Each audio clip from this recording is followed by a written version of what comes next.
السلام عليكم ورحمة الله وبركاته. وعليكم السلام. بسم الله الرحمن الرحيم.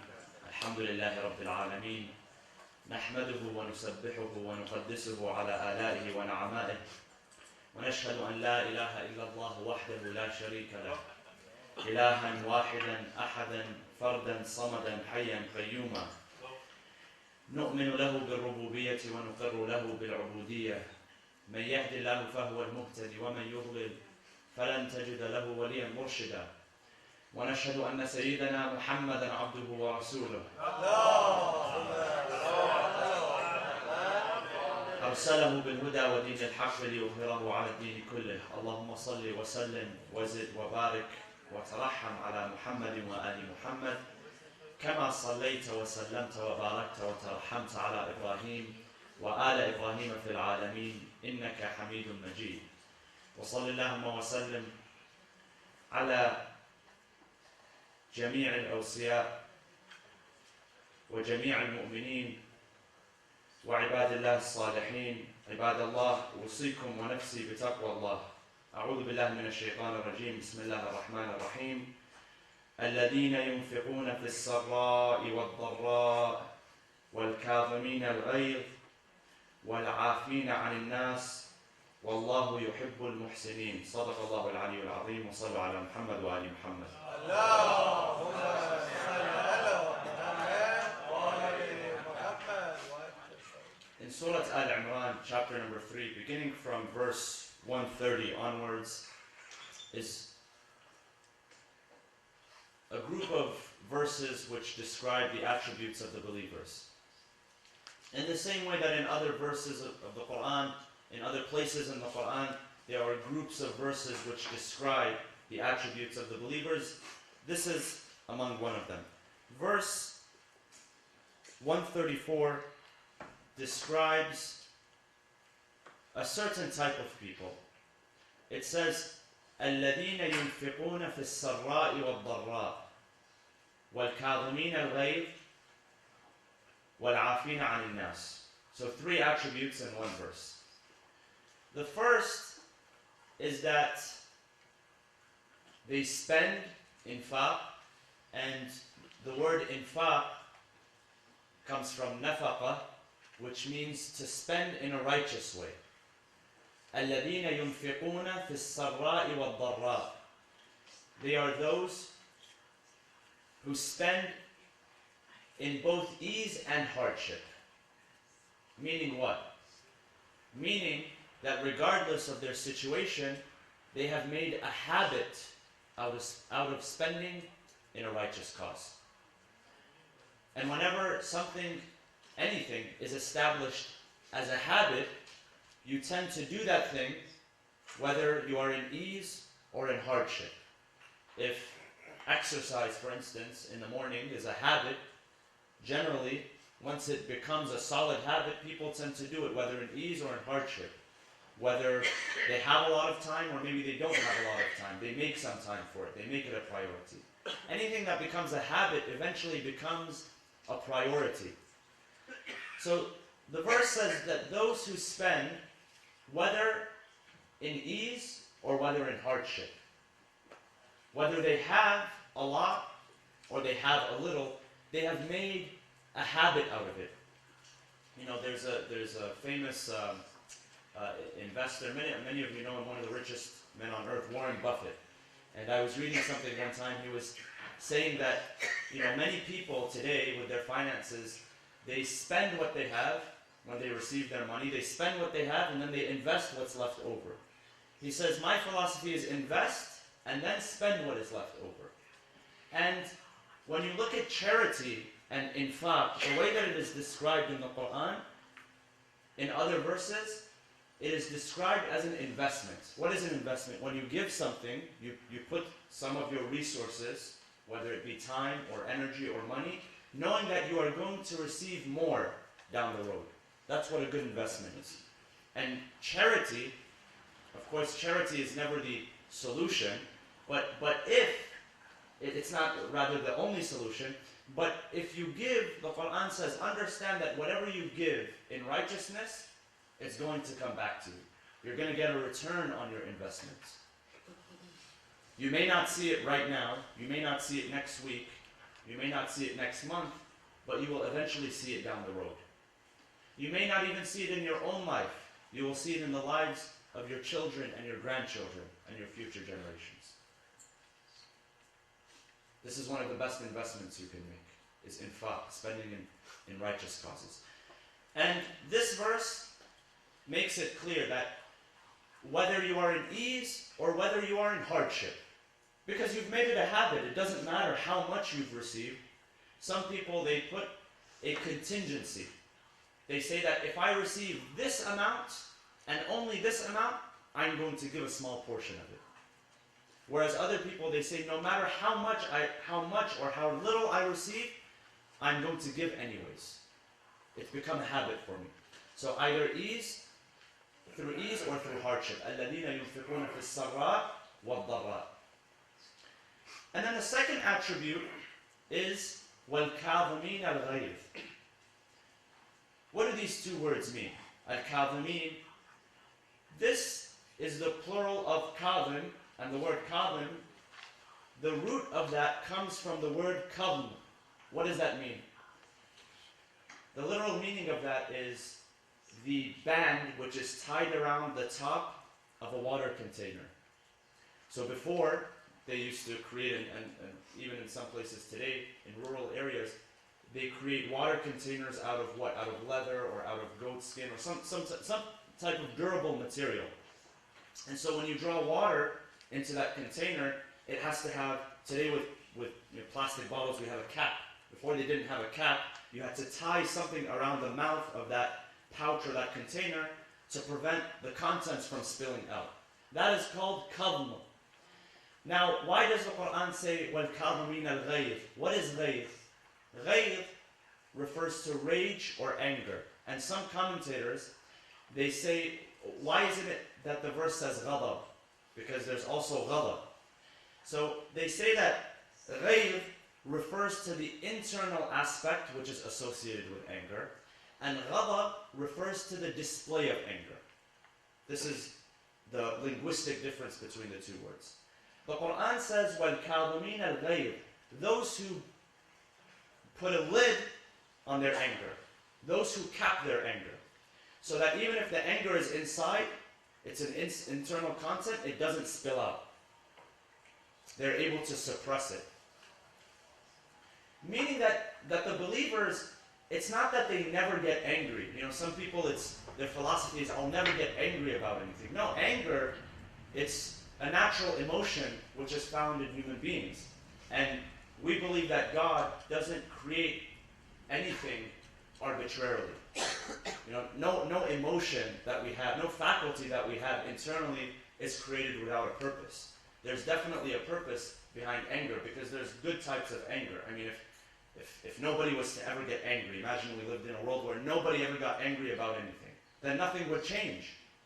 When people get angry, things change. Sometimes for the better, sometimes for the worse. But that doesn't mean that the emotion of anger itself should be understood exclusively in a negative light. So there are beneficial types of anger. But most of the time, as human beings, we get angry over petty issues.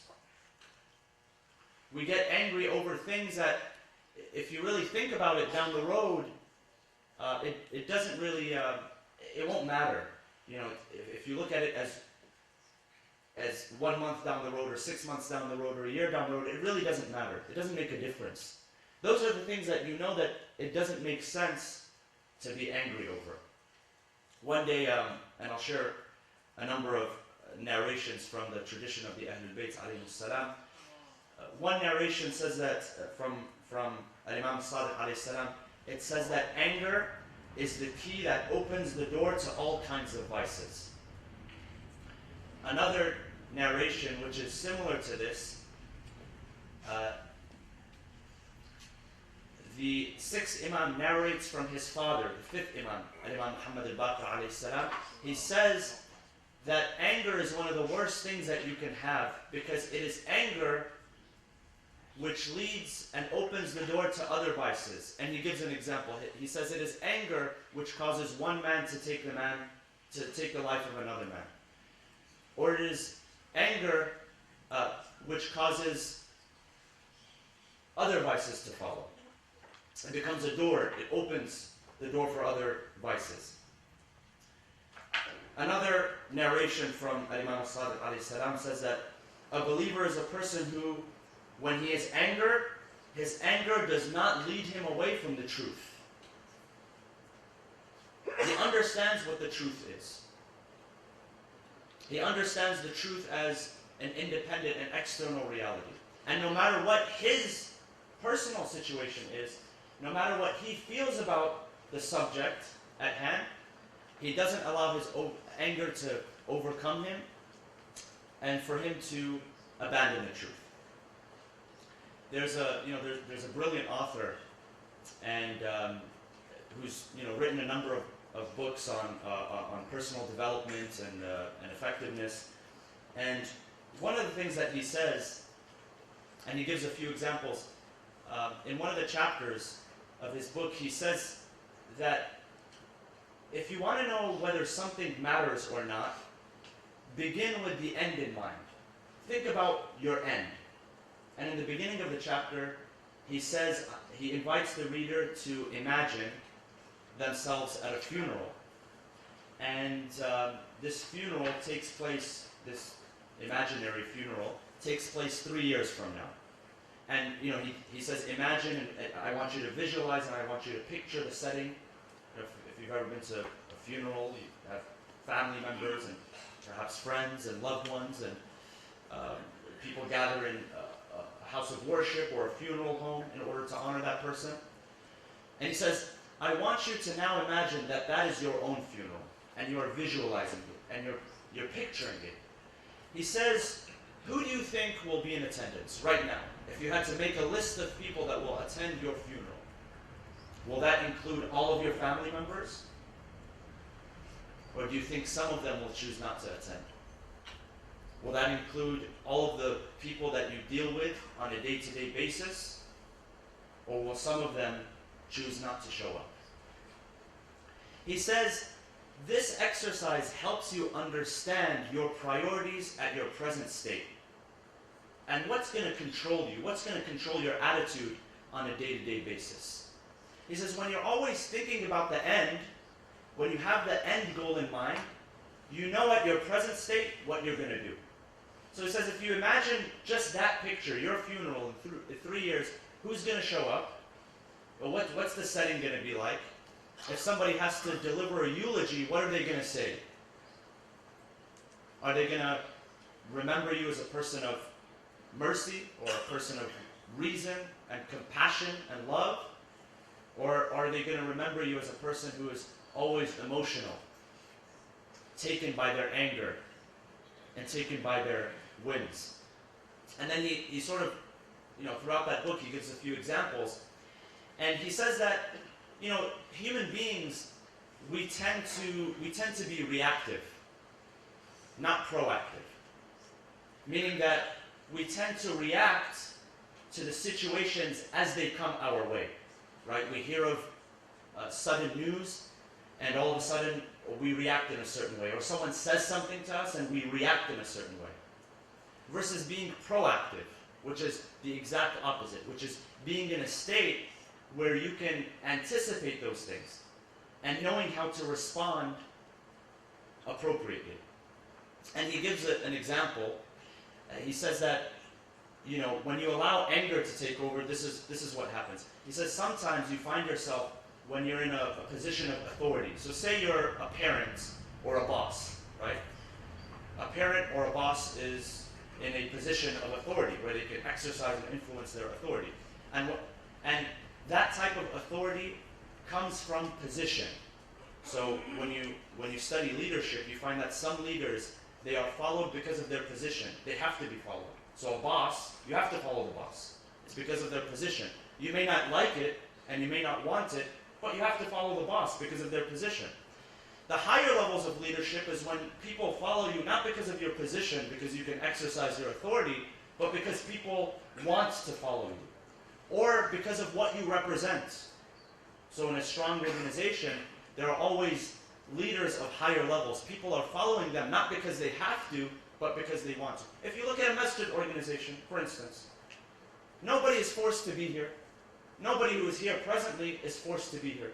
People are here, believers congregate because they want to, or because they feel a need, because they feel that there's a purpose which is being fulfilled when they are here. So going back to the positional leadership, he says sometimes when you're in a state of positional leadership, you exercise the authority that you inherently have because of your position to get what you want at a certain moment. But you have to always keep in mind that getting what you want at that certain moment immediately isn't always going to reap you the best results down the road. Meaning what? Say my child does something, I can choose to do two things. I can choose to lose my mind and go crazy, and then exercise my anger and punish that child, put him in timeout, or take away from them a privilege. I can use that anger, which comes from my authority, but then he says, think about what that does 10 or 20 years down the road. Because your child picks up on everything that you do. Your child picks up on things that you do even before your child is born, when they're able to hear in the mother's womb. He says, versus when you choose to suppress your anger and use logic and reason. And we know, we have enough evidence in human history to let us know what the results of both courses of action would provide.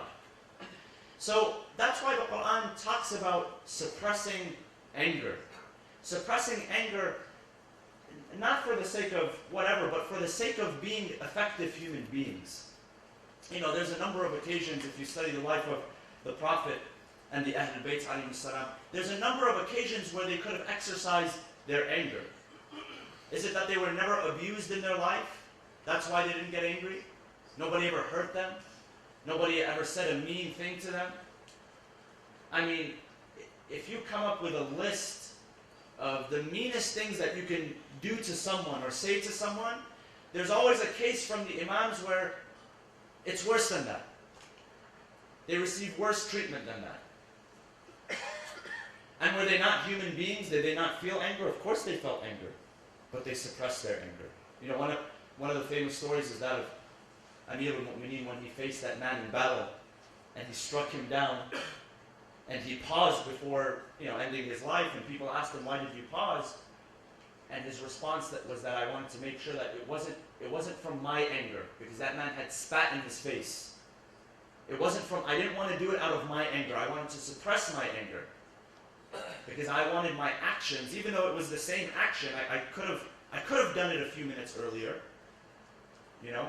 and ended his life.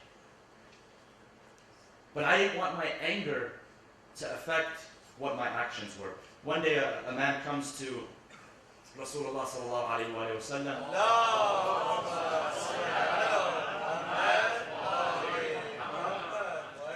And this was a Bedouin man. And he asks the Prophet, he says, Ya Rasulullah, what is the essence of wisdom? I want you to teach me what the essence of wisdom is.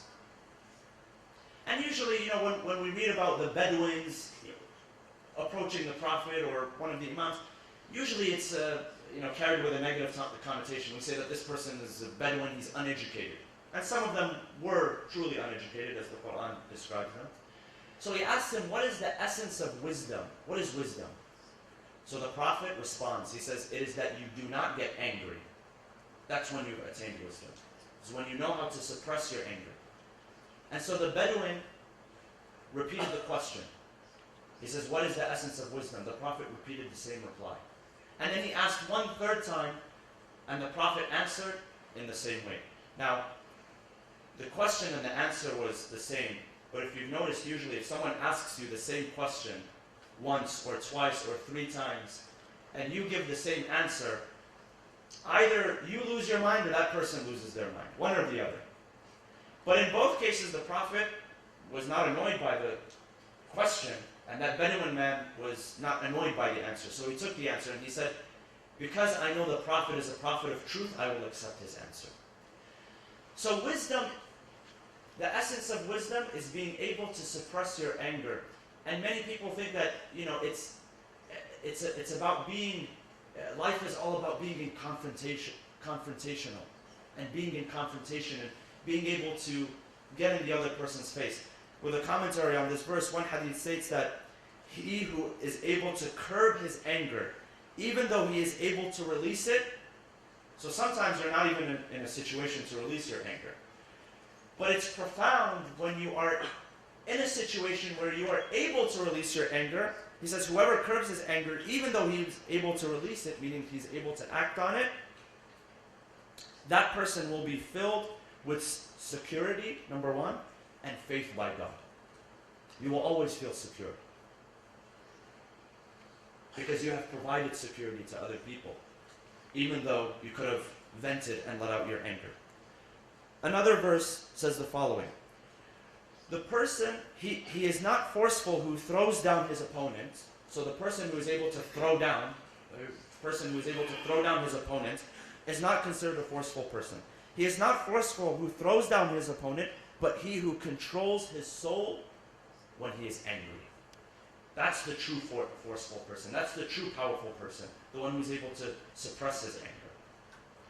And I leave you with one final hadith. The Imam alayhi salam says that al-ghadab, which is anger, jamratu shaytan tuqadu fi qalbi ibn Adam. It is a burning charcoal that shaitan casts into the hearts of men. We ask Allah subhanahu wa ta'ala to allow us to be among those who spend in ease and in hardship, and among those who suppress our anger. Bismillah ar-Rahman ar-Rahim. وَالْعَصْرِ إِنَّ الْإِنسَانَ لَفِي خُسْرٍ إِلَّا الَّذِينَ آمَنُوا وَعَمِلُوا الصَّالِحَاتِ وتواصوا بالحق وتواصوا بالصبر وصلوا على محمد وآل محمد. اللهم صل على محمد وآل محمد. اللهم صل على محمد وآل محمد. اللهم صل على محمد وآل محمد. بسم الله الرحمن الرحيم. الحمد لله رب العالمين.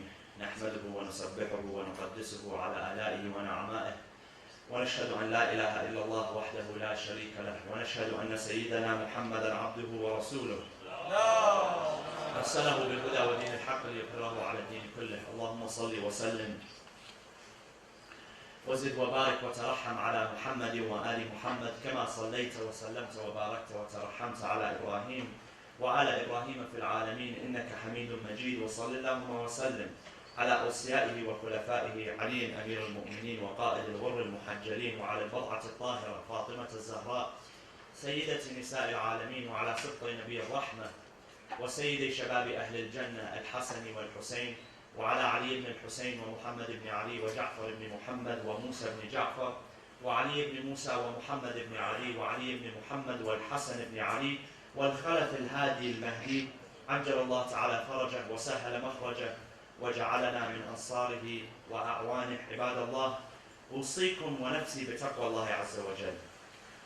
So, I wanted to share with you a narration from our Holy Prophet Muhammad sallallahu alaihi wasallam. And this is a significant tradition. It has become the basis of one of the principles in our fiqh, in our jurisprudence. And this principle is a principle of what we call asalatul ibaha, a principle of permissibility. And this hadith is known as hadith al-raf. Raf means to lift something, but in the context of this narration, it is 9 things that the Prophet mentions have been lifted, meaning that their burden has been removed from the people, meaning that they are not held liable if these things happen. So number 1 on the list of things which people are not held liable for is mistakes, the khata. So if you make a mistake, you are not held liable for that thing. Number 2 is nisyan, forgetfulness. Sometimes we forget. We live busy lives, and as human beings, generally, we're forgetful. Yesterday I had opened the door to the house, And I had left the key inside and I found it today in the morning. The key was still in the same place when I was looking for it. It's forgetfulness. Naturally that happens. So that has been removed, meaning that you're not held liable, meaning that if you forget that you're fasting, for instance, and you drink a cup of water, then you're not held liable for that. Number 3, مَضْطُرُّ إِلَيْهِ, meaning that acts that are committed under compulsion. So if you are compelled to do something, and we have many examples of that. Historically, the example of Ammar ibn Yasir, how he was forcefully had to renounce his faith, had to renounce monotheism. And after that, he came to the Prophet and he sought forgiveness. And the Prophet told him that since you were under duress, since you were forcefully made to do that, then you have been forgiven under compulsion. Number 4 is مَا لَا يَعْلَمُونَ, which means that which they do not know. Something that I'm unaware of. I don't know of this rule. I don't know of this law. Of course, that does not excuse ignorance completely. It's our responsibility to continuously learn. But say, for instance, a new Muslim, someone has just entered the faith and they don't know of a certain ruling, they don't know of a certain law, then they are excused and they are not held liable for that. Number 5 is what they are unable to afford. So if you're unable to afford something, such as what? The Hajj pilgrimage. It's an obligation for every person unless they are unable to perform that for whatever reason. One of those reasons is if they cannot afford it. So if they cannot afford something, then legally they are not held liable. Number 6, what they are in desperate need of. So sometimes we are in desperate need of something. And that's why if you refer to the rules of punishment, if you notice in the punishment of a thief, a person who has stolen, does not include those who are in desperate need. If somebody is stealing because they're about to die of hunger, then they're not held liable for that. And number 7 is envy. Of course, that which they do not act upon. So sometimes, and it's natural for us as human beings to be envious of something. We see someone who has something that we do not have. It's natural to be envious. As long as you do not act upon that inclination, the Prophet says it has been removed. And that's really important because, as human beings, we have different types of inclinations. It's not just limited to wanting material things. There are different inclinations which each and every single one of us we struggle with. It could have to do with materials. It could have to do with something spiritual or something physical, a physical inclination that a person has. And as long as you do not act upon it, then you are not held liable for that thing. And number 8 and 9 are evil omens and whispering doubts. So waswas, when a person has waswas, which is mentioned in the Quran as well. Those are 9 things that the Prophet describes as, he says, رُفِعَ عَنْ أُمَّتِي, meaning that my nation, my people, those who testify that there is no God but Allah and that Muhammad is his messenger,